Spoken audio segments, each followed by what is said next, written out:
Buenas tardes. Bien, hoy tenemos una clase un poquito diferente.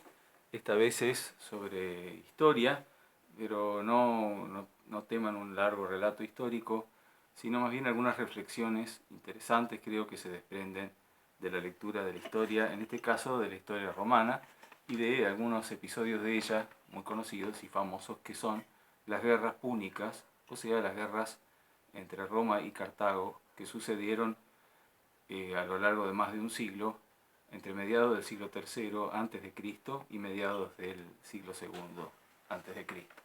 Estas reflexiones que digo vienen a cuento de una máxima de Cicerón que ustedes tienen allí, que dice: Historia vita memoriae magistra vitae, es decir, la historia, vida de la memoria, maestra de la vida.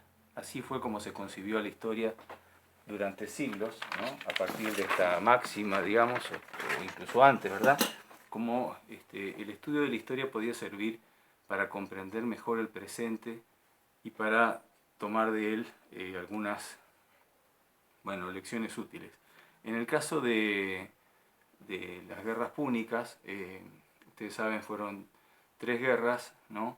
Entre Roma, que digamos que en ese entonces ya era prácticamente dueña de toda la península itálica, y Cartago, que poseía desde su sede, desde su ciudad capital en el norte de África, poseía un imperio marítimo que abarcaba las costas de Sicilia, Cerdeña y Córcega y algunos lugares del sur de España.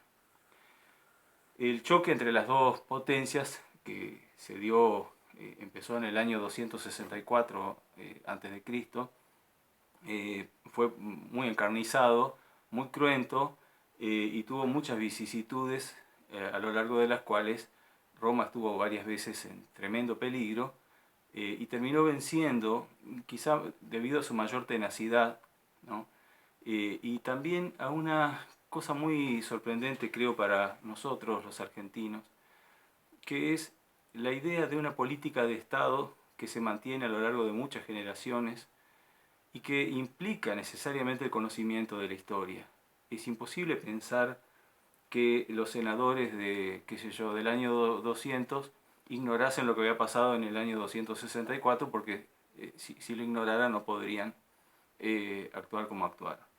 Es decir, que tenemos aquí varias cosas, ¿no? La cuestión de que la historia realmente pueda ser una maestra, por lo menos de la vida política, luego que haya una virtud muy importante, no solo en la política, supongo, sino en la vida en general, que es la tenacidad, la capacidad de sobreponerse a las derrotas, ¿no? Que en eso los romanos fueron ejemplares, verdaderamente, y también los cartagineses a su modo, aunque quizá con menos fortuna. La primera guerra tuvo por sede sobre todo a la isla de Sicilia, que estaba en su mitad occidental en poder de Cartago y en su mitad oriental en poder de las ciudades griegas y sobre todo de la ciudad de Siracusa, que está aquí, que llegó a ser muy importante. Y todo, fue una guerra de 23 años que también tuvo episodios en África cerca de Cartago, porque en un momento los romanos intentaron atacar a Cartago en su propio territorio con mala suerte, pero finalmente la guerra después de tantos años se decidió a favor de Roma por distintos motivos, que sería largo enumerar. Bien. Al final de esta guerra, que termina con la derrota de Cartago y la imposición de parte de los romanos de un tributo y de una serie de restricciones para Cartago, surge en esa ciudad, un gran general que es Amílcar Barca, ¿no? Amílcar, como se daba cuenta de que en Cartago no tenía suficiente respaldo interno, forma un ejército casi a sus expensas, por su propia cuenta, y se dedica a conquistar todo el sur y centro de lo que hoy es España, ¿verdad? Aquí, con la idea de crear allí una base sólida desde donde un día, digamos, eso es lo que suponemos, ¿no? Por lo que después pasó, atacar a Roma, pero no por donde Roma lo esperaba, ¿verdad? Eso no lo hizo Amílcar, sino su hijo Aníbal, ¿verdad? Uno de los más grandes, sin duda, generales de la historia.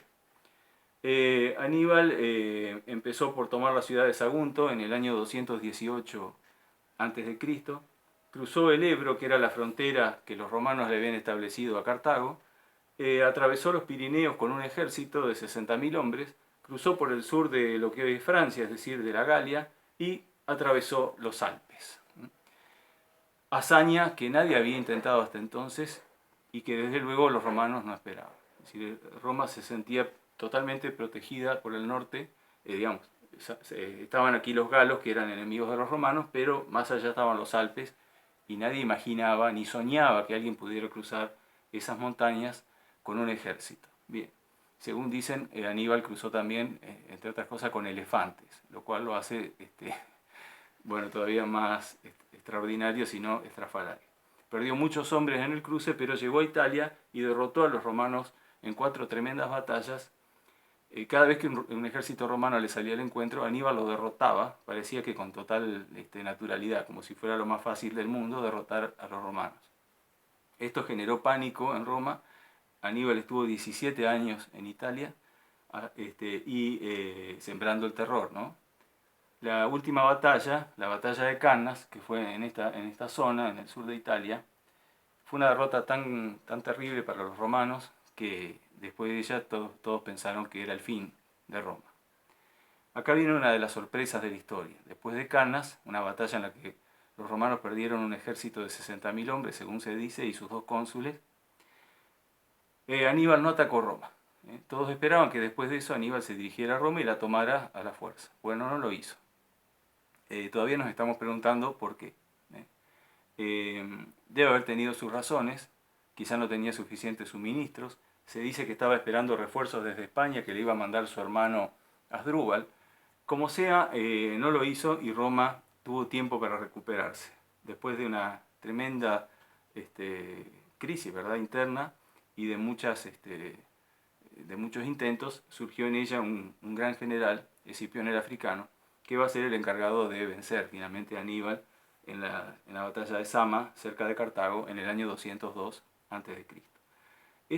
Toda esta historia, muy conocida para los que conocen la historia romana, a mí me parece que deja algunas, digamos así, enseñanzas, ¿no?, como quería Cicerón, de parte de la historia. Una es la idea de que la estrategia, ¿verdad?, y la sorpresa, ¿verdad?, son factores a veces tan importantes como la fuerza, y quizá más en las vicisitudes de la guerra, y así la estrategia de Aníbal es realmente algo extraordinario, ¿no?, y inimaginable para los romanos de la época, que jamás hubieran pensado que el peligro les podía venir digamos, por sus espaldas, por su retaguardia norte, que creían ellos tan bien protegida por las montañas altísimas de los Alpes, y encima nevadas, y encima en una estación que no era la más propicia. Bueno, desafiando todo eso, Aníbal atacó a Italia desde el norte y estuvo allí 17 años. Se tuvo que ir al final porque Escipión, que también había aprendido estrategia, o había aprendido quizá de su enemigo, decidió que si Aníbal era invencible en Italia, entonces había que atacar Cartago, ¿verdad? Es decir, que Escipión desiste de enfrentar a Aníbal en Italia y va a atacar Cartago. Entonces los cartagineses lo llaman a Aníbal para que la defienda, y ahí sí se da la gran batalla, y ahí vence finalmente Escipión, y Aníbal se tiene que ir, ¿no? Cartago queda vencida por segunda vez, y después va a haber una tercera guerra que termina con la destrucción de Cartago, pero esa es otra historia. Quería nada más que hablarles hoy de estas cuestiones de estrategia, del factor sorpresa y luego de la capacidad de recuperarse de las derrotas, que en eso, creo que en eso sobre todo radicó finalmente la superioridad de Roma, que terminó venciendo. Bien, esto, y una anécdota muy linda que circula en los libros, en los manuales para principiantes que estudian latín, que me parece genial, ¿no? Parece ser que muchos años después de la batalla de Zama, Escipión el Africano y Aníbal se encontraron en una ciudad de Siria. Creo que era en Antioquía, ahora no estoy muy seguro. Bien. Como sea, se ponen a conversar, ¿no? Aníbal sabía hablar latín, así que era un hombre muy culto, hablaba latín y griego, además de su lengua única. Y parece ser que se pusieron a hablar y de qué van a hablar dos viejos generales, ¿no? Hablan lógicamente de la guerra. Y entonces Escipión le pregunta a Aníbal quién fue a su juicio el más grande general de la historia.